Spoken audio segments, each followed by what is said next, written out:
Hey guys, welcome back to Caddy Girl Garage. So this is the booster and master off of my 1960 hearse, both totally rebuildable. So I am selling this as a good core. You can get them on Caddy Daddy for about $250. I'm going to post the listing so you guys can see that. They want them on there, like I said, for about $250. I'm going to ask $150 for this, so I'll just half the price for everybody out there if this can help somebody. I am not going to be using this because I'm putting a disc brake conversion on the car, so I have absolutely no use for this, so I'd like to pass it along to somebody else to help them.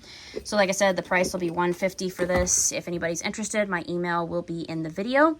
And remember, I do have an imposter trying to impersonate me right now, so I will never ask for money on my channel for anything.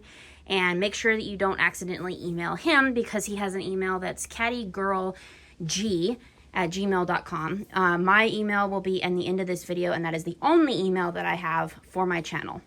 So thanks guys for checking in. Hopefully this will help somebody out there. Take care.